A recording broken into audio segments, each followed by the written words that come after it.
Hey everyone, and welcome into the Reload podcast along with Nathan Gilsleider and Marshall Scott. I'm Justin Southwell. We are back after a little bit of another hiatus. Marshall, it's all your fault this time. Yes, it Tell us what is. was going on. Well, so today is, I almost said Sunday night. It is Monday, I believe. So Wednesday, Prairie View A&M basketball. Thursday, a concert. That's on me, but we had this planned for a while. Friday had a bit of a late get together for my mom's birthday. And then Saturday I was at wrestling all day. Yesterday I was at wrestling all day.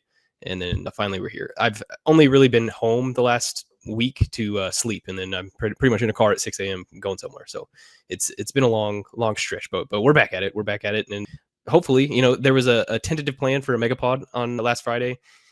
It was sort of shaky plans from the start, and then I fully ruined it late. But maybe the megapod actually becomes a realistic thing at some point here pretty soon. I think a megapod for the hire in the future. I think that's worth discussing at length. Yeah. Literally at length. Yeah, literally length. Speaking of at length, No Shave November going on.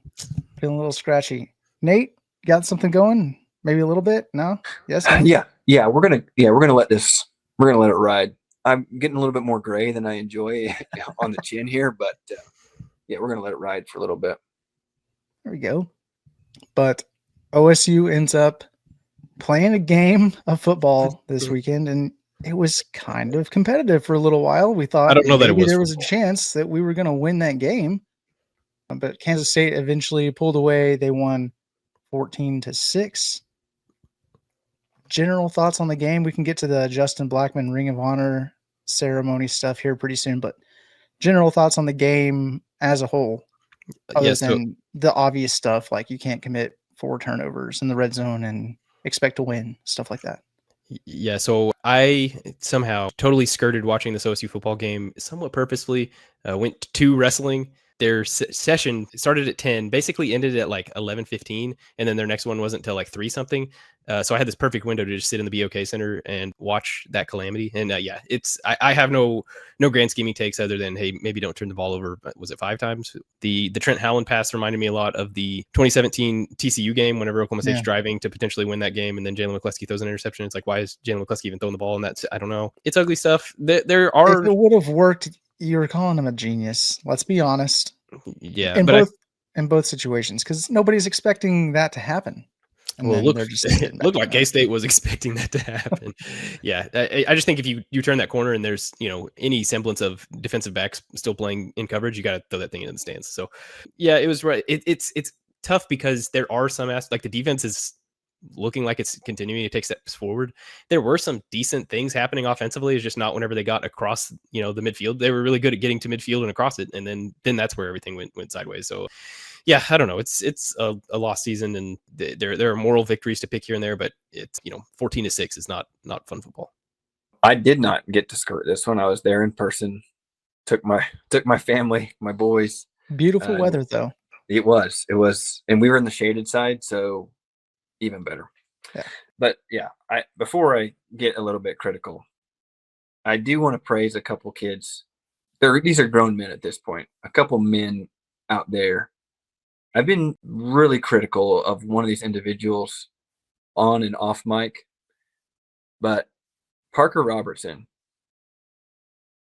take a bow, because that was by far the best game you've played with a Cowboy uniform on.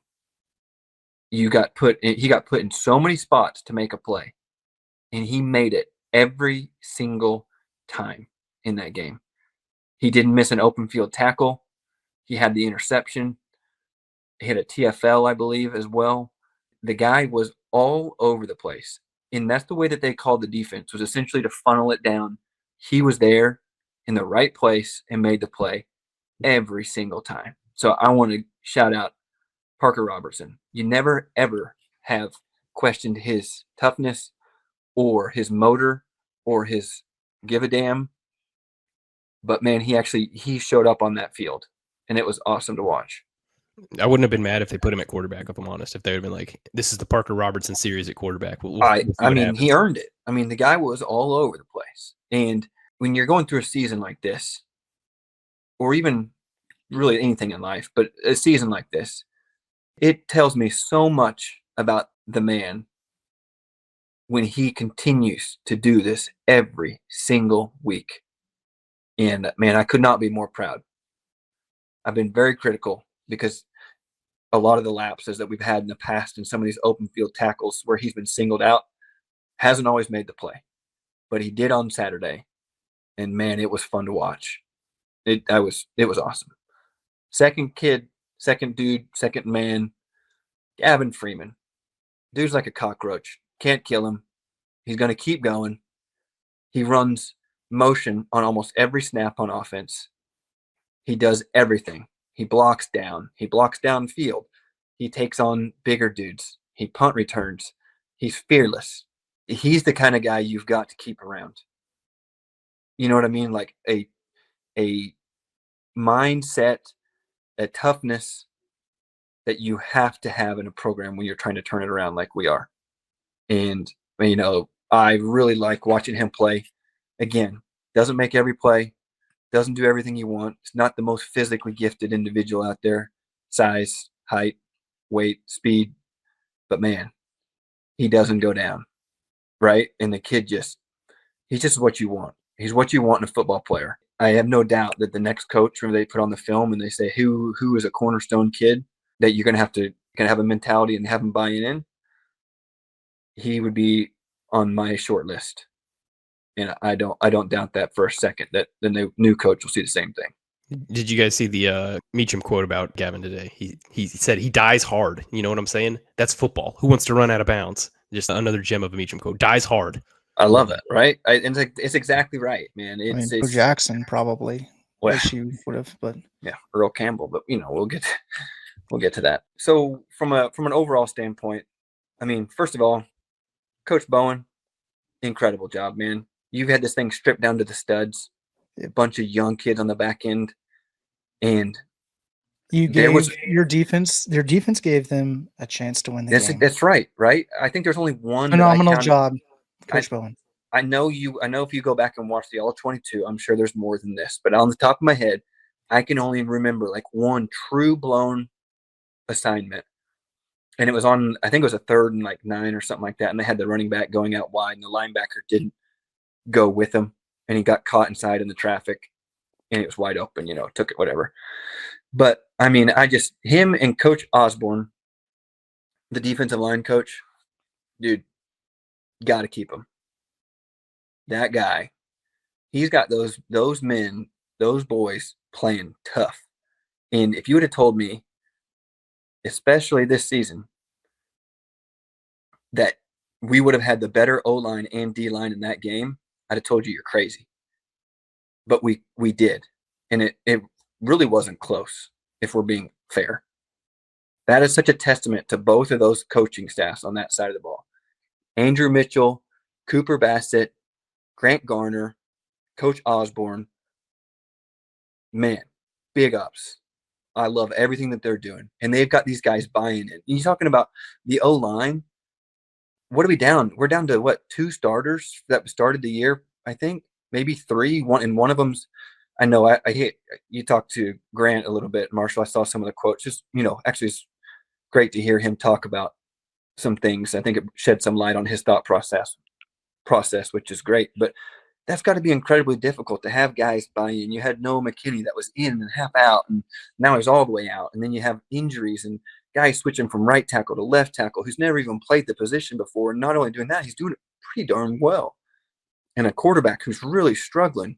I watched that game, and it hurt my heart because those kids need it, and they earned it, and they deserved it.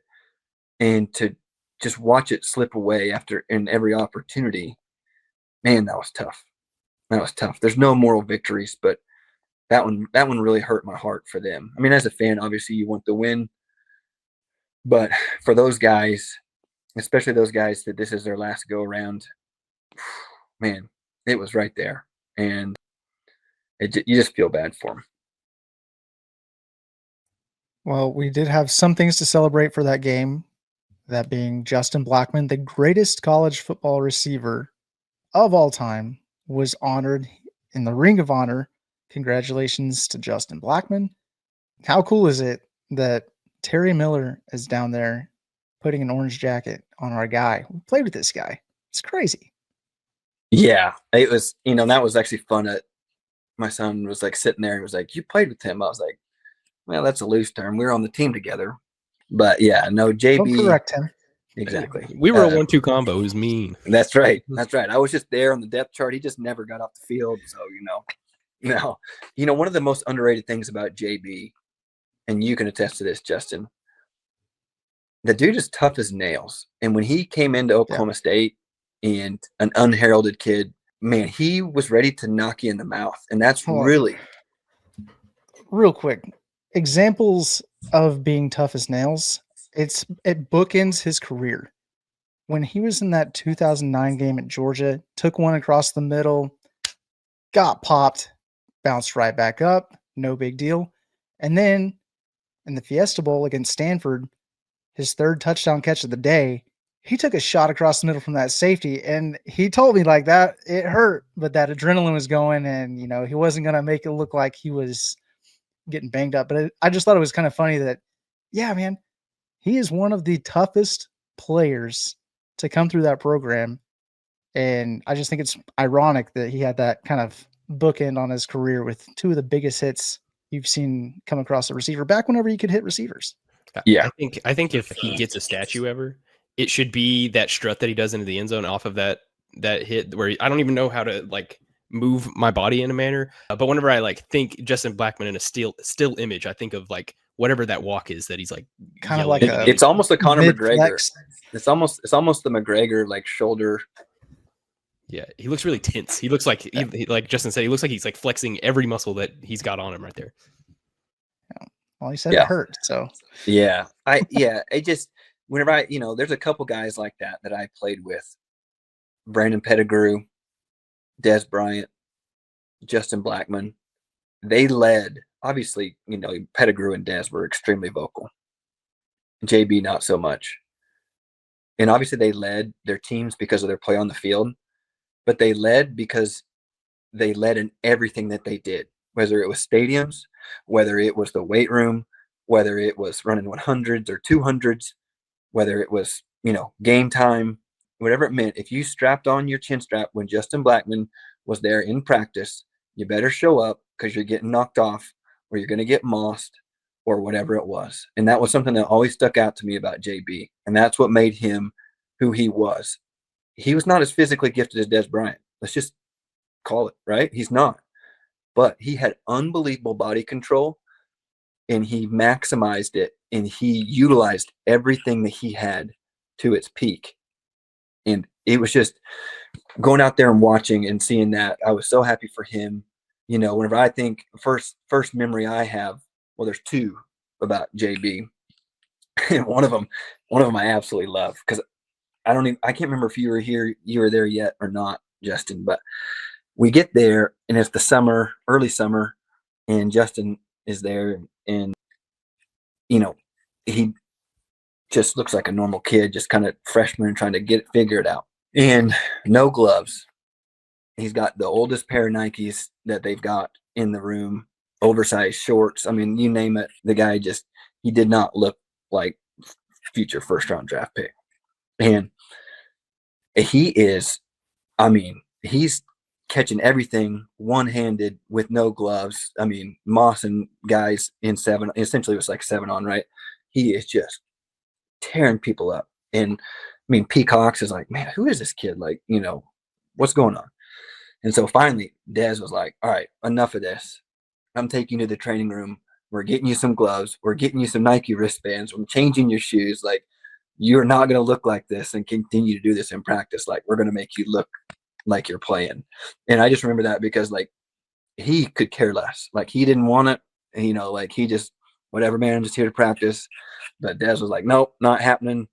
So we went in and got like fresh pair of Nike gloves, fresh pair of everything. And then you're like, oh, okay, yeah, now he looks like the future first round draft pick that he was. But that was like one of the first times when I remember we're sitting there doing one-on-ones and things like that in the summer.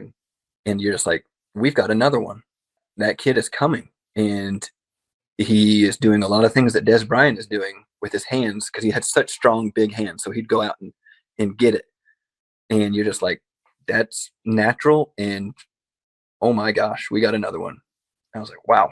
So that was it. And then my senior night, Brandon Whedon rolling to his right, hitting him in the end zone to beat Colorado was like, yes, he's here. We're back.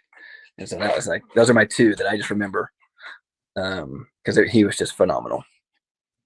Man, that makes me think that game was the first time that we wore white, black, black. Honestly, we should have wore that. We'll get to the uniform review here in a second with our white, black, orange, but that could have been a cool little testament to JB right there. Missed opportunity. Oh, well, we'll come back to that. Again, to his testament and his hard work, obviously, that's really what Coach Glass and Coach Gundy would preach, right? It's like maximize your talent, the very best that you can be. We'll take you as a 2-star, 3-star, turning into 4 or 5-star, whatever the case is. So Glass, Gundy, they can only do so much. And Justin took that into his own hands and made that happen. So development, again, people forget redshirt. He redshirted his freshman year. Nothing wrong with the guys. Just keep on developing. So, but yeah, he was a freak from the beginning. No doubt about it. All right. Before we get to the uniform, I'm like totally delaying this uniform review because I'm gathering my thoughts here. Kind of wanted to talk about the atmosphere, I guess, just being around Justin because, people just, they see the stories, they think they know him based on what they read, what comes up across their timeline, whatever the case is. But man, he is like probably one of the funniest guys, underrated funny, and has a heart of gold. And man, he's such a great guy. But of course, it's always really fun whenever some of the other teammates that were around that time got to come up and visit. So Anthony Hill, Perry Watson, they were in attendance with that game.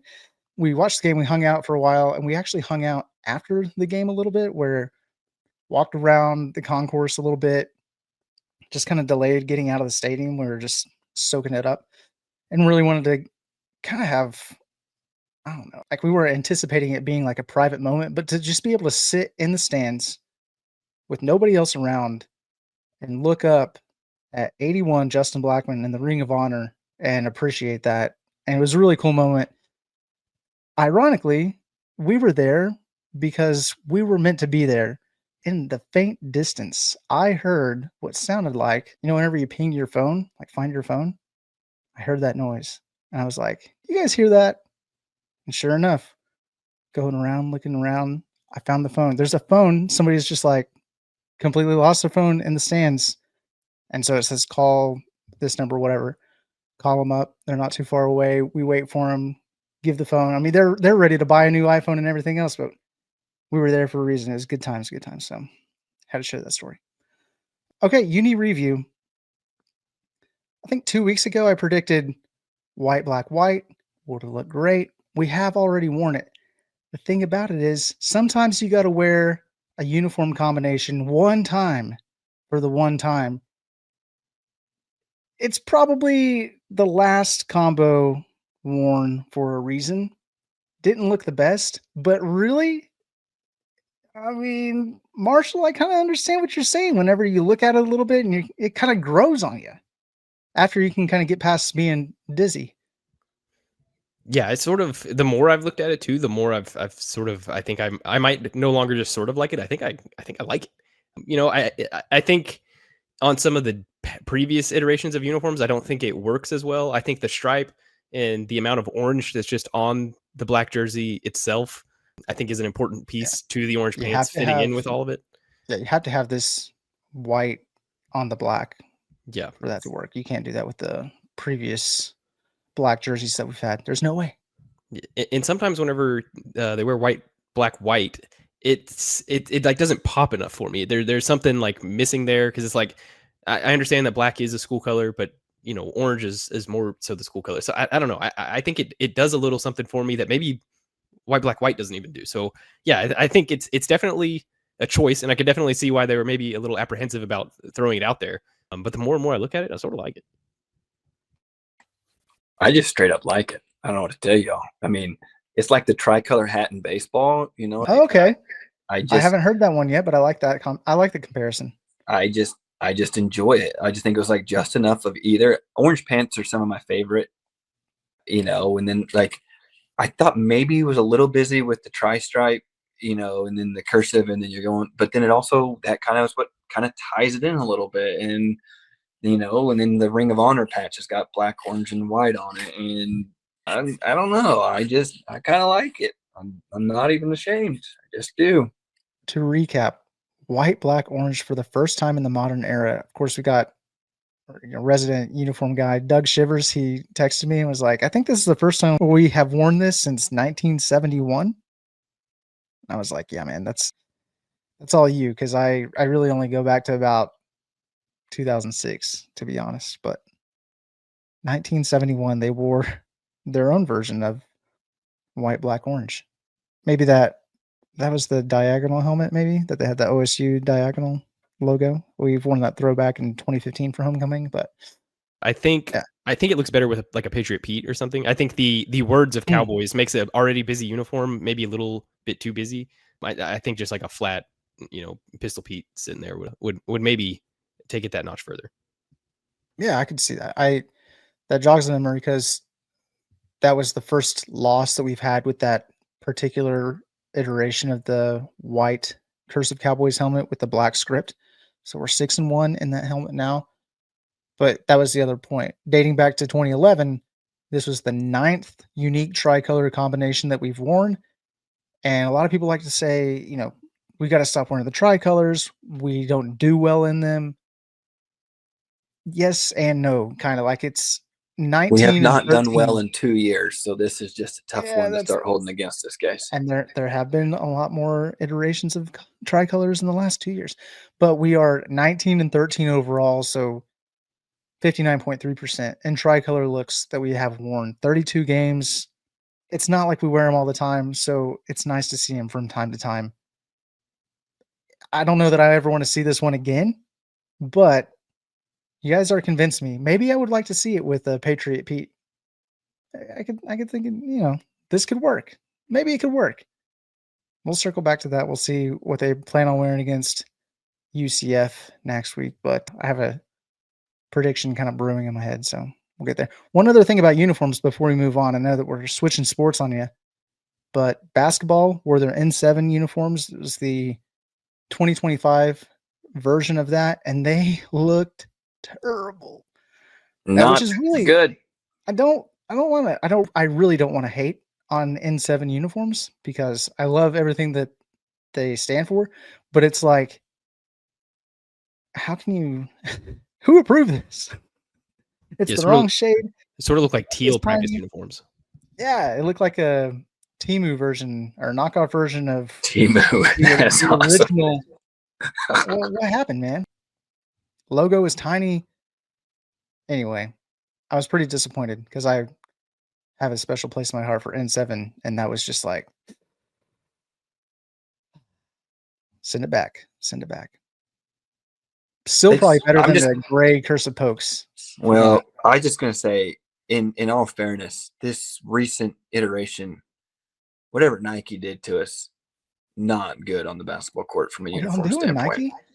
I mean, it's just not. And we have such good classic uniform combinations that we've gotten away from. I'm okay with an N7, you know, but like, let's not. Yeah, it was not good, and we have such good classic basketball uniforms. And Coach Boynton brought them back, and man, we were looking tough. We just were playing tough. We were looking tough though, and now that we're playing tough, now we don't look tough. We got to get this right. Would a deep run in the tournament, like, do you think change you guys' mind on these unis? Do you think then you'd find some love for them? Yeah, I think so, a little bit. Like, I think of the Thunder, for example. I'm not a big fan of the Thunder's logo and really their uniforms, if we're being honest. But now that we've won a championship, I'm like, yeah, we're keeping this logo forever. These uniforms are actually all right. I'm down with it. Like, they make it work, you know? It's the vibe of the team overall. You can make something like that work.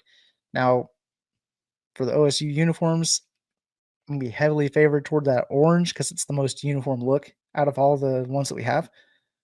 I really wish it's so close to working with that black cursive Cowboys. The jersey looks pretty good, but paired with the shorts, it just doesn't work. I don't know. And yeah, if they can make a deep run, I'm just praying that they're going to wear orange that whole time so that we can all get on board with those uniforms.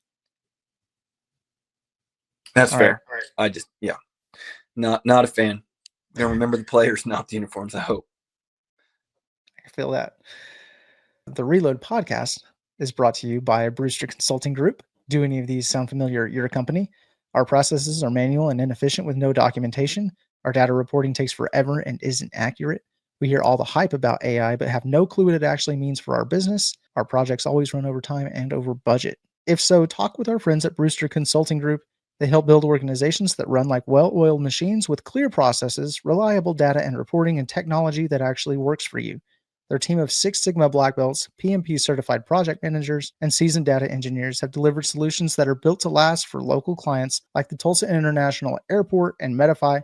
They've also delivered solutions for large international enterprises like DP World. Even better, Brewster was founded and is run by a proud OSU alum and season ticket holder. Learn more about them at brewsterconsulting.com or learn more about their methodologies by connecting with them at Brewster Consulting Group on LinkedIn or YouTube. All right, guys, stuff is getting a little spicy as we near the arrival and the announcement of the next head football coach at Oklahoma State. And where can you get all that? The Chamber. Sign up for the Chamber. Go to the link right now. And then while you're there, might as well like the video and subscribe.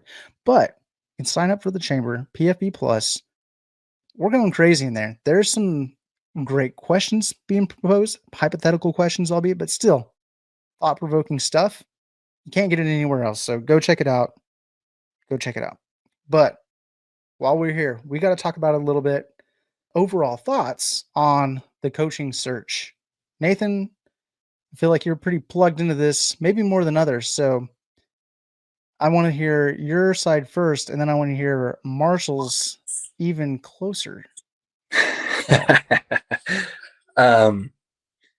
Yeah, I'll give Carson a little pat on the back because whenever I listen to his podcast and Colby, and they do such a good job, essentially so much of what he says is exactly what I'm hearing and have heard from other individuals. So, I haven't really had a whole lot to say that's different. It essentially seems like it's down to two guys at this point. We don't know if that's 100% true or not, but we know that there's at least two that the search firm and Chad Weiberg really like, and that being Alex Golish and Coach Morse at UNT. We know that others have been interviewed and whatnot, and we also know that this coaching carousel is just getting started. So it quite literally changes day to day. So, like we just know that Virginia Tech just filled their spot. And we know that Ole Miss is essentially putting a timetable on if Lane Kiffin, you need to make a choice because we're not going to sit in limbo here. I mean, if Lane decides to stay or he doesn't and he goes to LSU or whatever, well, now Ole Miss has got a spot. And then that may change something, right? So this really is a living, breathing thing that you can talk to somebody that quite literally – go ahead. Real quick on that, how do you feel about that move? Do you feel like Ole Miss is doing the right thing in this situation, or is that wrong to do by Coach Lane Kiffin? I don't think it's wrong from the standpoint of that they've given him everything he's asked for and more. The NIL there's right there with everybody else. He's held up his end of the bargain. They've held up theirs, and they've had a beautiful relationship going on that they're churning guys in the NFL, and they're winning a lot of SEC football games, and they're going to be in the playoffs. But I don't think it's fair to the players or the university to just sit there and be like, I'm going to keep weighing my options. It's like either you marry me or you don't. You know what I mean? Like this is a relationship, and I get it. He wants to maximize his value, but it's beyond maximizing value because it's my understanding that they've offered him an extension. They've offered him more money. They've offered him these things. And then there's a report that a private jet picked up his family to go tour Baton Rouge today. Yep. So it's like, yep. You know what I mean? So these things, So I do think it's fair. But I do too. Yeah, I just wanted to get your thoughts on it. but to see if there's maybe another perspective out there. But I think it's to your point okay. though. It's a cascade effect, right? And once this starts happening, and like the Virginia Tech hire doesn't really affect OSU. James Franklin was never coming to Stillwater. We were never really interested in, really, from what you read, too many of the same people. So that one didn't affect us, but others will. And Oklahoma State wants to make a hire quickly, and they want to maximize what they've done by getting out in front early and by having all these interviews done. And I think that's a fair ask too, right? Hey, we've done our due diligence. We're here first, yada, yada, yada. Let's just say if Coach Golish, which from my understanding, it's getting pretty serious. But you say things are getting pretty serious. Yeah, exactly. If he, was like, well, I want to see if Florida's going to stay open or whatever, because he's already in the state, like, then Oklahoma State has to make a decision.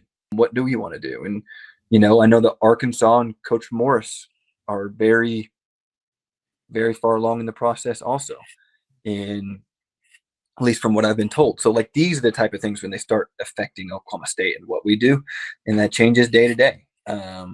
But yeah, it seems like it's down to essentially two. I know Colin Klein is somebody that, we've heard a lot about, and Carson and Colby have talked about too, and we've read about on other various websites that cover the search. So I do think it's probably down to less than 5 of where Oklahoma State's at, and there's definitely a 1A and a 1B that it appears to be from what everybody's saying. Obviously, we're not in the room and we don't know everything, but for as tight-lipped as Chad has kept this, it appears to be everybody has a consensus, whether it being the agents of these two individuals or what it may be. But it does appear to be down to nitty-gritty. I actually got to talk to Chad Weiberg this weekend. He did not tell me. I didn't try to get any info out of him. I wanted to be respectful, but Justin, you're shot. You could really, like maybe, I'm trying to be a good friend here by not bringing it up, and you're not bringing it up. So, reciprocate the friendship. All right. This is all going on in my head, by the way. Chad's like, who is this guy? Marshall, What have you heard? Anything else that Nathan is missing? Yeah, I think that it's sort of felt this way for a while. Nathan mentioned the 1A, the 1B. It's felt like things have sort of been tiered off for a while. I think that the top tier that Oklahoma State, based on the way that everybody's written everything over the last really couple of months, it's changed in order. But it's been Golish and Morris up there, and then maybe that second tier is Colin Klein, Zach Robinson. I know that Carson mentioned Kane Womack, South Alabama coach, he was a South Alabama coach, current Alabama defensive coordinator. I think that's an interesting name. He brought a South Alabama team to Stillwater in 133-7. Like, take that for what it's worth. So I think hiring the Alabama defensive coordinator would be sick. But yeah, I like most other people think that it is those two. I think it's a Golish or Morris type thing, and I struggle to like fully jump on to one of those ships because it feels like every other day one of them, it becomes the favorite all of a sudden, and then the next day the other one is the favorite all of a sudden. But it is coming down to the end now, so it does sort of feel like these sways in which one's the favorite right now. Right now it seems like Golish is the favorite. These swings start to mean a little bit more as you get closer to the conclusion. So I'm just sort of ready for it to be over. If I'm honest, I'm over 3 months of coaching search, but yeah, I think Oklahoma State should be happy if it gets, any of those 5 guys that I mentioned. I think any of those 5 is a really good hire. I think Oklahoma State fans should be pumped about. Yeah, not to say that I wouldn't be pumped about getting a defensive guy, but we have brought it up before. It seems like Oklahoma State's identity is and should continue to be offense. So bringing in a defensive, even if it's Jim Knowles and he were to be hired as the head coach, it'd be kind of like, I'm excited, kind of. I have some reservations about what we're going to look like on offense, though. And historically, Oklahoma State is the offensive destination. So, yeah, I too would prefer an offensive line for what it's worth. Yeah. And I think when you look at this from a broader perspective, like we have to kind of get past like, well, one was, 25 and 14 in his 3 years here, and one was blah, blah, you know what I mean? Like, so, let's just take the two candidates that we're talking about right now. USF had won, I believe, 3 games in 2 years before Coach Golish had gotten there. And then they went 7-6, 7-6. And now he's, I think, 7-3 right now, poised to maybe win 10 games. And, that's something that I don't know when the last time USF did something like that. Or you take, like Coach Morris at UNT, like they had some success, then they kind of dropped off, and then he got there, and then they won 7. I think this is his first time to win 7 games there, and he's really got them turned around, had a good defensive hire, finally got a good young quarterback, like all these factors that come into this. But you say, okay, well, one thing we do know about Eric Morris is he has been hitting home runs with quarterbacks lately, every stop that he's been, which is something that Stillwater has greatly needed for quite some time. And then you look at a guy like Coach Golish. It's like, well, guess what? We're in the middle of a rebuild, and he just did that at USF. And when he was the offensive coordinator at Tennessee for 2 years, they were the number 1 offense in the nation. And then he was the tight end coach before that at Iowa State when he took a guy out of Norman and Charlie Kolar and wrecked the Big 12 with 2 tight end sets. And you know what I mean? So like you pick and choose here, but rather than just wins and losses, because one of the downs I've seen on Coach Golish is like, well, he hasn't won against Memphis and, or Navy or whatever it may be, but he's beat up on all these other teams. It's like, hate to break it to you, Coach Gundy did essentially the same thing until he started beating Texas.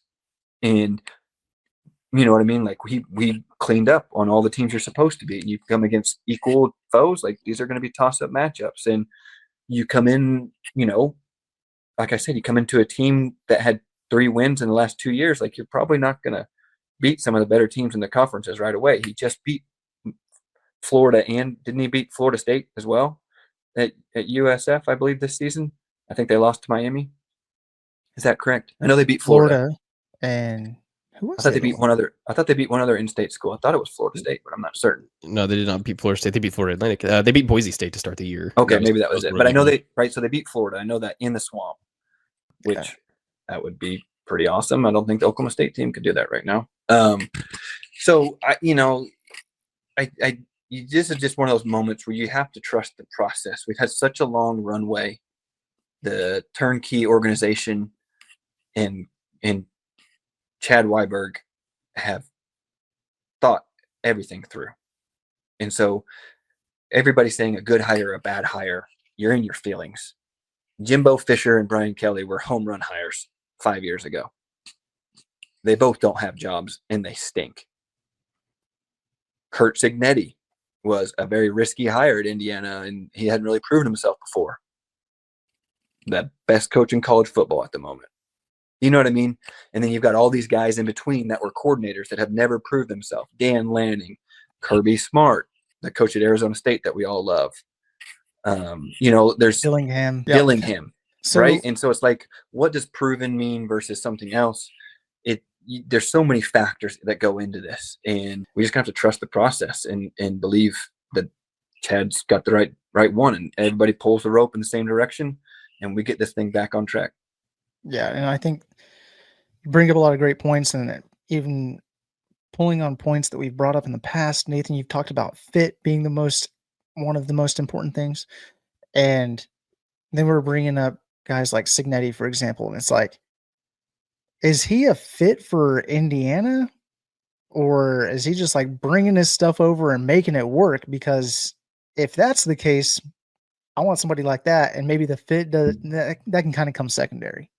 I think the fit there was an organization that said, we give you the keys to the car, now go do what you do, right? I don't think it was necessarily like IU was the fit or whatever, but I think it was the administrative fit that said, this is a guy that we need to give everything turned over to and allow him to do what he does. And that was the fit, right? I think even Oklahoma State, Marshall's brought this up, and you can add more to this, Marshall, but one of the biggest things, the hurdles that we've got while on the football field is a gigantic hurdle right now. It's getting everybody in the athletic department going together in one direction, getting a GM in place, doing all those little things right now at Oklahoma State, in my opinion, is even bigger than the football, because that's what comes next after you get that right. And we got a ways to go.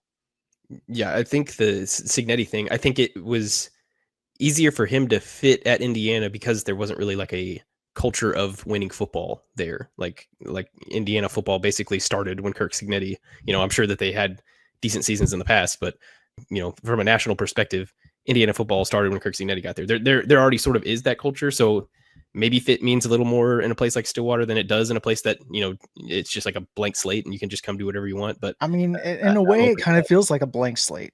I think the way it's been the last couple of years and moving on from Gundy, you almost maybe want it to be a little bit like you want to build off of the foundation that he's laid, but in another way, you kind of want to just rip it down to the studs and start over. And maybe I don't know. Well, you go ahead, Marshall. That was all I had. I think that's a fair thing, especially because I don't know. I've thought about this a lot here recently too, because it's like Gundy was such a good coach for such a long time, and then the fact that they finally, somewhat used the portal this past year. You wonder if Gundy would have eventually figured it out, but because he sat on his hands so long about the portal, like Oklahoma State ran out of time to we don't have time for you to see if you could figure this out anymore. We need to get a guy that we know has done this before. So yeah, I think that's a fair point where, it's a new era. Maybe the culture, and that doesn't mean maybe the culture changes a little bit, but I don't think that means bad. I think the culture could still be positive, but be maybe a little bit different now than it was, a couple of years ago. Yeah, I mean, the portal changed everything, and not just for football, because we've got some crazy stuff that's going on in wrestling where it sounds like Jax Forrest is going to be joining Oklahoma State after the semester, like mid-season. So what's happening? Yeah, so that's been something that has been rumored for a couple of months now. Willie Saylor said it on his pod today. Willie, if you don't know, Willie, Matt Scout's big deal in the wrestling, media ecosphere. One of the biggest deals, I'd say, right up there with, the guys from Flow. So it's sort of been hinted at a little bit. I think Jax is 19 now. So I think he's a lot of these wrestling kids get held back at some point. So I don't really know how the schooling stuff works, but I'd imagine that, they found a way. You think of high school football players, they a lot of times enroll at the semester as well. And he's ready to go. We talked to David Taylor after National Duels this past weekend, and he wasn't talking about Jax specifically, but he was like, hey, these freshmen are ready to wrestle. That's why I'm wrestling them. You think of a guy like Ronnie Ramirez filling in at 133 because Richard Figueroa is struggling. Ronnie Ramirez goes out I tried to tie this to the portal. For some reason, I thought that this guy was already enrolled, a freshman somewhere else, and was going to be coming over. Jax Forrest? So, yeah, I guess I'm way off on that. Oh no, my bad, guys. He's a high schooler who won U23s, made the senior national team this past year. Is very good at the wrestling and is only going into his, or I guess it's already started at this point, but is a senior in high school. And yeah, he's like the top dog in terms of wrestling prospects in some time. It sounds like if he did come, it would be to slot in at 133. That's about where he wrestled for his international stuff this past summer. Is 134 is 61 kilos. But yeah, it would be another just absolute dog in the lineup. Maybe, and honestly, he might step in and really contend for a national title at 133 pounds. But what's super interesting about that is Ronnie Ramirez, who they threw out there this past weekend, competed with Drake Ayala. He was right there with Drake Ayala. I think they went to sudden victory in that Iowa duel, and that was his third collegiate match in front of a packed house and an Iowa duel, and he nearly got the job done. So yeah, the wrestling team is looking very good and would look even better if Jax Forrest gets on that squad. And so I don't really know if this is possible. I'm not really sure on the redshirt rules for wrestling in the same way that it pertains to football. It's 4 games and that's it. But say Ramirez wrestles until Christmas, could he redshirt for the rest of the year, do you think? Yeah, so I think it's 5 dates. I'm a little confused as to what a date is. I don't know if this past weekend, if all of his matches counted as a date separately. He wrestled 3 matches. I don't know if that counts as 3 of his dates or if the tournament as a whole is 1 date. That's something that I'll need to get straight and forward. But yes, he could still redshirt. Yeah, I was going to say, from what I picked up, that would be the whole process behind it. He would still save his red shirt. Yeah. Because almost like Iowa did the second half of last year with Angelo Ferrari. Essentially. Oh, right. Yeah, he stopped wrestling toward the end of the year so that he could preserve that red shirt. Yeah. Because the thought here is Forrest is going to come in, and you're not just going to bring him in early to redshirt him. We're assuming he's going to be slotted in to start. So yeah. Honestly, Marshall, I know you saw this in person there, but I mean, the freshmen are the ones that are rocking right now. And I know that there's so much to go into guys that are transferring and different coaches and different style. There's a lot put on these guys. But I mean, with the way that these freshmen are wrestling, and if you're talking about where Oklahoma State's trying to get back to and who they're trying to compete with, I mean, you might just roll with 7 freshmen and see what happens. You know what I mean? Like, I don't know. Connor Doucette's doing a great job at heavyweight. Spratley's, he had some tough losses this weekend, but he's right there with these guys that he's going to be facing in the finals or quarterfinals of a national championship. So, I mean, outside of that, I mean, our freshmen have been by far the highest performers on the team. Yeah, let's just go through. I'll go through weight by weight somewhat quickly on national duels. So Troy Spratley, I believe, went 2-2 this weekend. He loses to Vincent Robinson, who was the national champ, beat him in the national final last year, and then lost in the Iowa duel in a match that he's going to want back. Spratley, crazily, he was right there with Robinson. The deciding score was a takedown at the end of the first period that the refs initially didn't call. They initially ruled the time had run out. They go back and review it. They give him the takedown. Troy's sort of the aggressor from that point on, trying to chase that takedown, unable to get it. And then that Iowa match, he's in on a leg late. Just really needs to hold on to that leg, let the clock expire.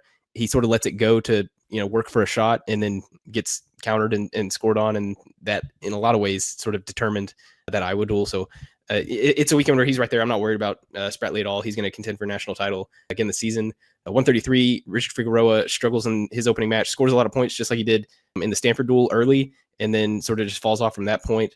The next duel, Taylor throws in Ronnie Ramirez, true freshman. I heard a lot of good stuff about him, but didn't expect him to immediately make the impact that he did. He went 2-1, with his only loss being to Drake Ayala, who's a 2-time national finalist, and they went into sudden victory. So that's crazy good. Sergio Vega made a name for himself this weekend. He went 4-0. He beat 3 top 10 guys, including the number 2 guy in the country, and he majored the number 2 guy in the country. Brock Hardy, the national finalist last year, got majored by a guy wrestling. I believe at that point it was his 5th college match. Absolutely disgusting. He wrestles a really fun style, really fun to watch. 149, it was a tough weekend for Casey Swiderski. He was in, Twitter and our forum has been really hard on Casey Swiderski through that this weekend. He was in on a lot of shots. He was the aggressor in most of his matches. He just, and similar to Alex Facundo at 174, just sort of struggled to finish. I'm still not super worried about Casey Swiderski. I think that it's something that he can turn around. But yeah, it was not a great weekend for him. 157, Landon Robidoux was a dog. It looked like, and there's injuries happening. There's some struggles happening. It looked like Iowa's 157 and Nebraska's 157 dodged Landon Robidoux. Antrell Taylor's Nebraska's 157. He'd lost a couple times. He won the national title. He'd already lost a couple of times this weekend. Doesn't make the walk against Landon Robidoux. It's like this kid is already potentially, getting dodged by really high level competition, which is super exciting. D. Lockett goes out and beats Mikey Caliendo of Iowa. Lockett goes 4-0. Mikey Caliendo is like the undisputed second best guy at the weight under Mitchell Messenbrink, who's from Penn State. Mitchell Messenbrink's probably not going to lose a match this year unless it's to D. Lockett, unless Lockett is really at that level. But this weekend, a lot of people wanted to find out, is Lockett in that? Because it's like a tier. It's like S tier is Mitchell Messenbrink, A tier is Mikey Caliendo, and then everybody else is sort of under that. Going into the weekend, people were wondering, is D. Lockett in this Mikey Caliendo tier at least? And it very much seems like he is. He goes on and wins. Alex Facundo talked a little bit about, he was in a lot of shots, had a really rough weekend, but he only wrestled top 5 guys at his weight. He's wrestled 5 matches the past 2 college seasons combined. So I think it's, he was right there in a lot of those matches. I think went 1-3 on the weekend, but only wrestled top 5 guys. So I think he'll come out better for this weekend. 184 Zach Ryder, another kind of tough weekend for Ryder. His match against that first match, that Cornell match, he ended up losing it. It was a super weird match though. They hit heads early and that guy was gushing blood.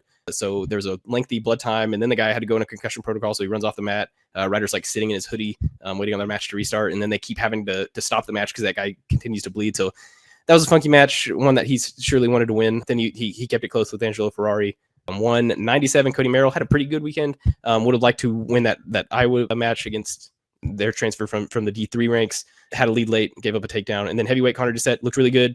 Lost, I think, 2-1 to AJ Ferrari in what will be a close match. AJ Ferrari is just tough to score on. That's how every AJ Ferrari match pretty much goes, is it's a little bit of a snooze fest, and AJ scraps out her win. So I think it was good to sort of, get hands on that guy, and, maybe they'll they literally wrestle again. I think it's like December 20th or something like that Oklahoma State and Nebraska go again. So he'll have another shot. I think Connor Doucette still looked really, really good.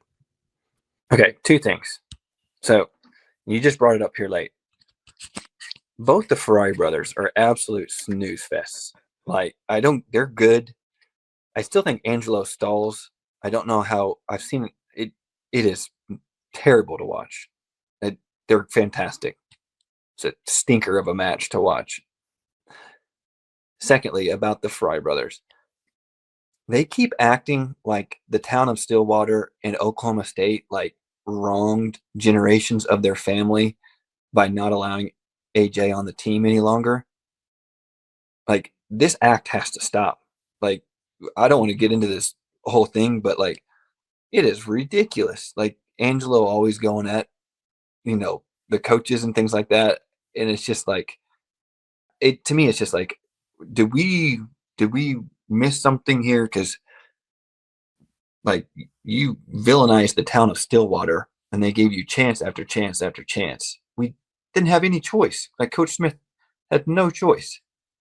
And I don't know. It's just that just has started to bother me the more that it keeps unfolding. And I just like, come on, guys. Like, this doesn't need to be a thing. Like, let's move forward. Your wrestling is terrible to watch, and you deserve to be kicked off of every team. That's why you weren't allowed into North Carolina. That's why you didn't, you ended up where you're at. If you were that guy without the baggage, you wouldn't be where you're at. You wouldn't have been to Cal State Bakersfield to go wrestle outside half the time. Like, this is your actions. Oklahoma State did nothing besides protect themselves from many, many legal battles that they were already fighting off. It's sort of fun in that it creates storylines, though. I sort of love that there are all these wrestling storylines going on. And I think National Duels was really good for that. There was, I think, 4 number 1 guys lost matches this past weekend. All the wrestling people that I've listened to podcasts to and stuff, they raved about the event. Attendance was really low at the finals. That is obviously hurt by Oklahoma State not being there. And I think that they should move the third place, because the third place match ended at like 2 or something like that, and then the final didn't start till 6. So like, people who might have stayed around after OSU got beat out probably just went home. That's what I went home and ended up watching the final from home. So, but the event itself was awesome. I think Penn State's probably not kicking itself. Penn State's probably fine. But I think there will be maybe more of a discussion of whether Penn State should be there next year or not. Well, Penn State, don't get me wrong, should have been there, but they did wrestle OU, and they gave up not points, 1 takedown the entire match. Brutal. 1 takedown. We're not talking about like losing a match. We're not talking about anything. 1 takedown. I don't even know how that's possible. That is insane. Wow. OU's best guy is he's like ranked 8th at, I think it's 197. So Penn State's guy at 197 is injured, but they've got a stud redshirt freshman. So they threw that guy out there, and he majored OU's best guy. And it was just like, man, this is not going. And I think that was to start the duel too. I think they started the duel at a funky weight, and that was how it started, and didn't get much better from there. Well, big props to Oklahoma State for placing 3rd at National Duels. Marshall, did you get to talk a little bit with Coach David Taylor and what his overall thoughts were on National Duels now that it's all over at this point? Yeah, I think we still like it, in favor. Yeah, I think he was super stoked with the event, especially like he's got this team of there are now 6 freshmen in the Oklahoma State lineup. This was good exposure for those guys to just go out there, and these guys are wrestling high schoolers a couple of months ago. Now they're wrestling the number 2 guys at their weights and winning. It's super crazy. And what's sort of cool about National Duels is now it sets the storylines for the rest of the season. This happening right here. Oklahoma State's going to wrestle Iowa again on February 22nd. That's going to be one, like, if you don't have your tickets to the OSU Iowa duel, that's going to be one of those duels. I think it's going to sell out. It's going to be all of those things. So if you want to, you've heard about these crazy wrestling environments and you want to be a part of one, I'd probably start looking at those tickets as soon as possible. So yeah, I like it because it set up the storylines for, they're going to wrestle Nebraska here in a little bit. I think it's going to be a fun, season, and a lot of that starts at National Duels. I think it's super. Not to get too far, but this, and it kind of feels down a little bit because you lost the Iowa match when, 3 of them, I believe, went to extra and sudden, and he had every opportunity. I'm sick of losing to Iowa. But that was still, when they beat Nebraska, was the highest ranked win since 2012, which hard to really grasp. But to your point, Marshall, that adds to it, right? You go through the whole season now with this. And obviously Nebraska got crushed, by Ohio State as well. But it only is good for wrestling. Is basically what I'm getting at, and it's good for Oklahoma State to be a part of it, and good to get those kids in that environment. I think one thing that I heard Coach Taylor talking about was like he felt just like it was nationals, right? You're looking down the mat, you got guys going, you got things happening, you're focusing on your match, and the crowd's oohing and on, and you don't know if that's for you or the other guy, or I just think it's a great exposure moment for these kids, especially the young guys. Getting in here to go to nationals, it's going to be almost everybody, and then just throw in Penn State is basically what's going to happen. Well, we do have Oklahoma State facing 2 Florida teams this upcoming week. Hoops on Wednesday. We've got USF. They're 3-1. So Wednesday, November 19th at 7 p.m. on ESPN Plus. Try to get through watching it on TV if you can with the audio cutting in and out. But I would recommend actually going to Gilsleider Arena because it's gonna be lit. It has OSU as a 64.2% chance to win on ESPN's analytics. Take that for what it's worth. I don't know. They look pretty evenly matched from what I'm seeing on paper here, but South Florida's averaging 101.3 points per game, so they can score. Should be. We need students to show out and for the fans to get rowdy in Gallagher-Iba and be the home court advantage that we need to win this game. So yeah, it should be a fun game. So Oklahoma State is currently ranked 6th nationally in adjusted tempo from Ken Palm, and USF ranks 17th nationally. So these are 2 schools that are looking to run. So that it should make for a Saturday in GIA. Ooh-wee. Yep, styles make fights, right? And Oklahoma State has so far this season been able to push their style on everybody else. And A&M tried to play at the same pace as Oklahoma State. We know how that went. They got Roy back last game. Definitely looked a little rusty. His legs, there's game shape and there's practice shape. He definitely has a little ways to go, but you saw some of the things you like. And, hopefully we can get whole. We still haven't played whole yet with Curry being out the last couple of games. I don't know, Marshall, if you know when exactly to expect him back or not. But yes, he's had the flu, so I imagine it can't be much longer. I imagine it'll be someone quick. Lex has sort of talked about the guys that have been sitting out. That's sort of been more precautionary. He's also complained that he wants everybody, so it's like, well, if it's precautionary, then use them all. I don't know, but yeah, I think that I think if they needed him to play tomorrow, I think he would. So yeah, I think the flu just precautionary. There was a question in the chamber that I didn't put down there, but it's about Kanye Clary and his arm because he got hurt. What was that? The A&M game, or maybe it's the Prairie View game. I don't remember, but he came back and played the next game. A&M. So yeah, he landed on his arm. Weird. Yeah, he was walking off. It looked like it was not good the way he was holding it when he walked off, but he was right back out there the next game. So I'm not super worried about that. If people are getting held out precautionarily and Kanye Clary gets hurt and instantly comes back in, I'm not super worried about it. That was a question there from Cowgirl for Life. So we actually didn't hear anything about that arm injury. He just comes back in, starts playing, and we don't know if he's 100%, but he's pushing through anyway. Yeah, so and like I said, because they're holding out guys for precautionary purposes. Anthony Roy, I think, could have played the last handful of games. I think he could have played that Texas A&M game if he really needed to. So yeah, I think he's probably fine. Appreciate the question there, Cowgirl for Life. Also, we have some other questions in the chamber, so if you want to get those in for us to answer, sign up for the chamber. Brian at the RR. Did Trent Howland kick Meacham's dog, and did this result in his lack of playing time, or did Howland get benched for chucking an INT? Doug Meacham's air raid background, or does Meacham's air raid background prevent him from leaning on a run game when it's needed? A lot of questions there. Yeah. Does Meacham have a dog? I don't know. I don't know if he has a dog or not. I don't know either, but I've been wondering why Trent Howland no play. Pretty much, literally the first game of the year, I picked him as Oklahoma State's MVP. So I've been very much on that train. Meacham has said a couple of times that, when he got here, the word on the street to it was that, maybe Trent wasn't as physical as his size gives out, but then whenever he gets in games, he has been, and Meacham's talking about how much he actually likes Trent Howland. So I don't know. I don't know what's going on there. Yeah, it's hard to understand because he's not even the 2. He's getting 2. They did put him in a couple lineups and short yardage and things like that. And then obviously he throws a terrible pass on that trick play. Like the one place you can't put that ball is where he put it. And so yeah, not great. But yeah, I don't know if there's any real rhyme or reason outside of Fields is clearing away our number one back, and they try to give him every opportunity, and then kind of just trickles down from there. And Caleb Hicks, I mean, what happened?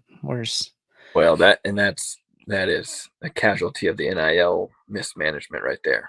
Yes, that was not a cheap pickup. Yeah. What a disaster. All right. Prairie Wind. The Prairie Wind. What happens first? Wrestling wins a team natty. Basketball makes Sweet 16. Or football wins 9 games. Okay. You want to go basketball? Just say it. I do want to go basketball, and I think that could happen this year. But I've always tried to like tiptoe on like I'm not gonna let myself get hurt by this basketball team again.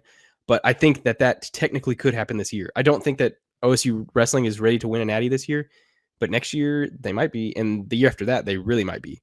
So if that Sweet 16 thing doesn't happen, this year, then wrestling is all of a sudden looking a little bit more juicy. So as crazy as it sounds, because Oklahoma State has won 9 games much more frequently here lately than wrestling's won natties or basketball's made the Sweet 16.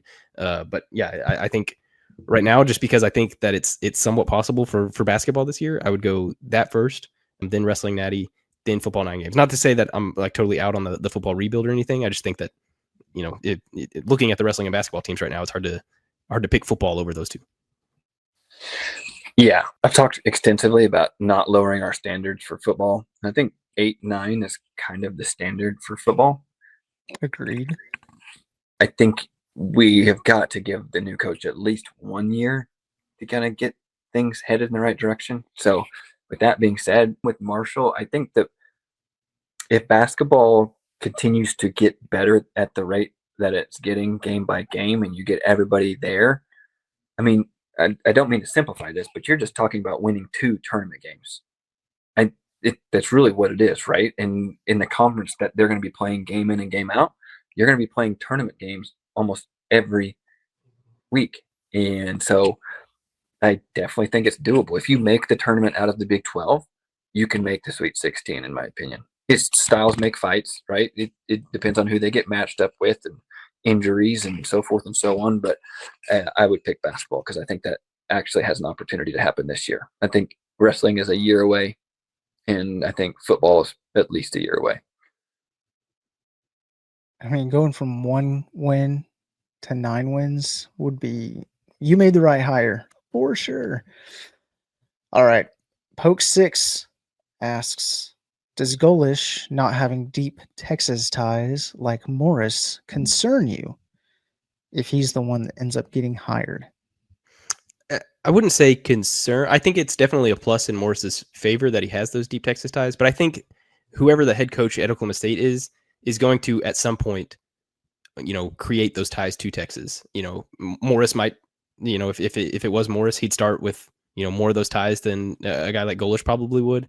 But I think that those are things that could develop over the span of a tenure. So I don't. What I'm saying is I don't think that you should hire Morris just because he has more ties to the state of Texas than Golish, if that makes sense. It's a plus for Morris, but I don't think that should be a big determinant factor. As long as you make it a priority, I mean, make those relationships eventually. It makes sense. Well, yeah, agreed. And so it's like I've said it on here before, but it's like that's why you get a guy like Benny Tonga or somebody like that in the recruiting realm, or assistant coaches with those deep ties, which if Coach Golish is the guy, I'm imagining that he has, we know because Chad has talked about this extensively about how important it is to Oklahoma State that we continue to recruit Texas well. Like that would have to be part of the plan. So it's like, if you don't, how do you fix that? Well, you get the ace recruiters on your staff with those ties, and you keep, the GM with those ties or whatever it may be, right? I think that's how you offset something like that. And last one here from John Laxative. Could Markel Samuel technically get a medical red shirt and come back?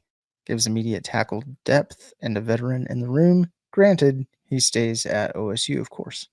Yeah, I don't see why he wouldn't be eligible for him. So yeah, I think that's a real possibility. I think I saw him at the last basketball preview game. I think I saw him there walking around. So yeah, I think that's a possibility for sure. For some reason, I thought he was already on a 6th year, so I think that might be all up to the NCAA, which I don't trust.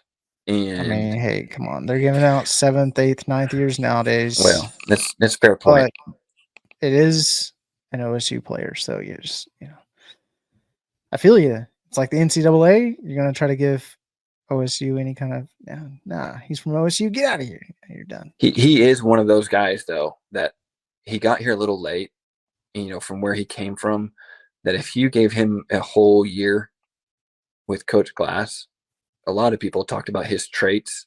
He's got NFL traits: size, feet, hands, length. He could pop pretty quick if he stays at OSU and gets a year. That'd be cool. Well, that's it for the questions this episode. We should have another episode this week and come back and talk about the upcoming game at UCF. Been thinking about uniform combos already. So are they going to bring their football coach with them? Like, is this like a switch off that we're making at the game? Yeah, totally. I don't know what's happening, but it's sure to be a blast. So be sure to tune in, subscribe so you don't miss it, like, share, all that good stuff, right? And I don't know, Marshall, I haven't done this in a while. So what's our sign off again? Keep those pistols firing. Don't forget to reload. There it is. I'm not even going to say it. You nailed it. So see y'all next time. Go Pokes.